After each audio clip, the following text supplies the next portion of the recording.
and I'm the construction project manager at SonBridge Community Center. I've been working with SonBridge for about 4 years now. We started growing a facility. We built a new warehouse for our thrift store, and then we transitioned into working on the new medical dental clinic on a remodel on the back wing of SonBridge. What you see going on here is rather miraculous. One of the limiting factors to what can happen at SonBridge is parking. We had very limited parking space.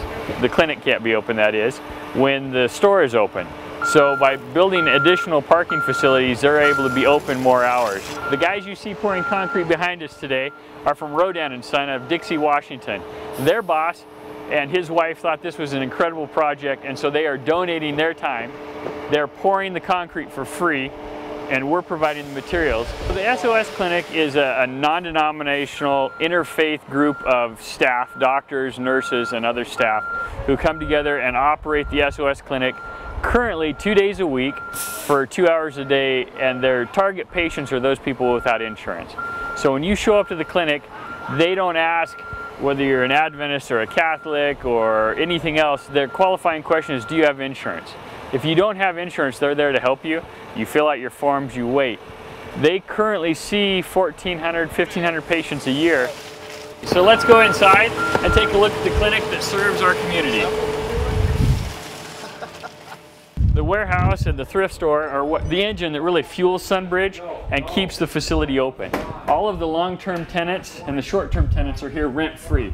So by the volunteers who run the facility, we save money, and the money from the sales goes on to pay for heating and cooling. So all these different ministries are able to utilize the facility. So the thrift store here is a very nice thrift store. The ladies work very hard to keep nice things, seasonally appropriate things here. We're walking through the hallway. Up here we have the cash register. Unlike a lot of thrift stores, they actually try and keep seasonal clothes and seasonal items in stock, so it requires a little more storage, and that was part of the reason why the thrift store was, or the warehouse was built. So over here you see women's, men's, clothes, children's clothes, and shoes. Back here we have some very nice, expensive antique things, and there's everything from crafts to kids' toys, and we've got books and lots of knickknacks and furniture in the warehouse. I've been helping them for 4 years now. They started out part-time, and for the last 3.5 years, we've been actively building and pursuing new projects. This is the hardest construction management job I've ever had. There are days where I wonder, why am I doing this? And there are days where I just want to run my head through the wall and think it'll all feel better. But it's comforting to know at the end of the day that I'm where I belong and that I'm making a difference in other people's lives. I'm standing in what is the nurses station, reception area, and the volunteer organization point for the SOS Clinic. Again, the SOS Clinic is a free medical clinic for those without insurance. This space is very cramped, and if you can look around us, you can see the hallways, which have become the waiting room. And what the patients receive here is incredible, and they're very thankful, but it's very crowded and a very inefficient use of space. So as you'll see in a couple moments, we'll be in the new clinic, and you can see how nice it is. And construction management isn't always an easy job. I had a job that was probably the worst job stress-wise that I've ever experienced. I was about ready to tell my boss I was done, and if the project went on, he'd have to find someone else. And I realized I had a couple choices. I could have a nervous breakdown, which wouldn't help us any. I could return in kind what I was receiving, which is really not what God wants us to do, and I knew that's not how I should react. So I got up one morning and said, I can't take this any longer. You're going to have to help. And I have 5 minutes this morning. I grabbed my Bible and I opened it. And I spent 5 minutes, and I jumped in the truck and I drove for 2 hours to the job site. And every morning I did that. If I had 5 minutes or 10 minutes or 15 minutes, I said, God, this is what I have. When I made the decision to have a daily relationship with God, sit down and spend time in His Word, sometimes 10 minutes, sometimes a half an hour, whatever I had that day, what I discovered was life wasn't more comfortable, it wasn't easier, but I had peace. And every day there was something there I needed. And slowly I realized, hey, my stomach doesn't hurt. I'm sleeping. This isn't fun, but we're going to make it through. And it made all the difference in the world, and I've tried to continue that as I left that job and moved on through life. All we have to do is develop that relationship just like we would with anyone else. And again, sometimes it's only 5 minutes, sometimes it's more. But just starting out with prayer and saying, God, I need you today, tell me what I need, and life works. I want to show you a miracle that God is doing today at SonBridge Community Center in College Place, Washington. As you can see, like any organization that works on donations and volunteers, things take time and the whole project can't happen at once.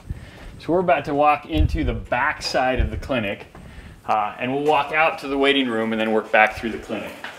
And this is an emergency egress hallway that services the clinic off of both sides and has created some challenges for us, but everything that was able to be worked through. This is currently the new waiting room, and this is one of my favorite rooms in the clinic. The reason being is you may have a plan, and it may be a good plan, and you meet resistance and you think, why can't you guys play with us? And the doorway over here is a case in point. We originally did not have a doorway coming into the waiting room from the hallway.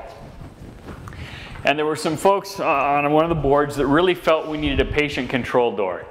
And Paul and I really didn't want to spend the couple $1,000s for a fire door. And one day we went ahead and put it on the drawing, and then we met with the HVAC contractor, and he said, well, because of that door, you really need 2 heating and air conditioning units, which was more money. And he said, no, not really much more money, about the same. And you need it anyway because the loads are different. But what we realized a couple weeks later was this door bought us so much more than just a door. What we realized is this space now has its own heating and air conditioning, its own outside access. Both clinics are locked. This space is incredibly flexible space. Now, one of the exciting things that can happen is they can have health education classes, and this portion of the clinic is wired for flat screen so they can do presentations and stuff here. It can be used as a daycare for a meeting at the assembly hall that's our next phase, or it could be a small group meeting room or a breakout room for some other meeting in the clinic. That's exciting. The other, probably the greatest, most exciting thing about this waiting room is the other end, the waiting room is very, very tight, or very tiny and closed in. And while the patients are excited to be receiving care there, they sit with their knees about this far apart, very quietly, oftentimes unwilling to make eye contact with people who are walking through. This is a real waiting room. It will be nicely appointed. Our clients will be able to come in here and receive care and sit with dignity like they belong here. And how we feel about our surroundings and ourselves definitely impacts how we heal. And sitting in a real clinic that's very nice, their perceptions of their care goes up, and hopefully it impacts their long-term health. So this is the dental clinic portion of SonBridge. We've got a mechanic room, a bathroom, the reception area over here. We have a workstation for the staff. Their servers are down here. And off to my right, we have some of the nicest dental clinic views that you'll find anywhere in the country, in my opinion, and definitely the nicest in College Place, Washington. This clinic has 4 operatories, so we can have 2 dentists working together and meeting clients' needs. Currently, the finishes are almost done, and the dentists involved with the clinic are in the process of raising the funds to provide the equipment and materials and stuff needed to operate. Back here is my belated Christmas present. This originally was slated to be a dark room, and from the beginning of the process, I kept telling the dentist, you really don't want a dark room. You don't want chemical handling, storage, and lag time. So between Christmas and New Year's, they informed me that one of the dental supply companies had donated about $10,000 or $11,000 worth of software, which allows them to go to a digital system with their x-rays and get rid of the plumbing and chemicals. So this is where their ScanX system will sit. Back here is where the panoramic x-ray will be, and we have a small lab. Most dentists don't do their own lab work. They either farm it out or have a lab technician on staff, but several of the dentists, if not all of the dentists, who are planning on volunteering have great lab skills. And some of them are dreaming that we should stay open longer and find funds to keep this clinic operating several days a week instead of just a few evenings, in which case a lab will be very essential. So this is our medical wing, and we're going to step into the receptionist area. So keep in mind the reception space you saw before. Where it was cramped before, this is well lit. They have workspace from here all the way around to there, as well as a workstation here. Probably 4 times the space that they have elsewhere. This is where they'll actually interface with the clients and get their information and send them through the rest of the clinic. So this is the nurse's station here. We've got about twice the workspace they have. And then this is the education consulting room. And we'll head on into the clinic portion where they actually see the patients. This is the portion of the clinic where we have our 3 exam rooms, a bathroom, and a procedure room. This is where the hands-on really happens in the clinic. They'll come in, they'll weigh them, they'll send them to one of the exam rooms where the docs and the staff can work with them. We have a small workstation here, and a doctor's office back there. One of the things that's really important for people to realize in their local communities and as we travel around the world, we can preach all we want, but if somebody's hurting and has healthcare needs, it really doesn't matter. You have to meet their basic needs before they're willing to listen and wonder why you're doing what you're doing and how it can impact their lives. So it's critical that we meet people where they're at. I'm excited about the lighting in the clinic. We went to great efforts to put as many skylights as we could and windows because, again, natural light makes us feel warmth and good about ourselves and our environments. And we worked with our lighting suppliers, and they provided some light fixtures that provide great light, has a natural feel, but is not very glaring and harsh on the eyes. What I've discovered with my involvement with SonBridge Community Center is we really need to meet the needs of those in need. If we can meet them where they're at, help them with their needs, they want to know why we're doing that, and then they're open to listening to what God can do in their lives. And here in College Place, Washington, it's been a great blessing for me to be involved with this project. So let me encourage you to get into a relationship with God. Sometimes it can only be a few minutes. You may sit down and say, God, tell me what you have today. I have 5 minutes. And every time I did that, I found that there was something there I needed that day.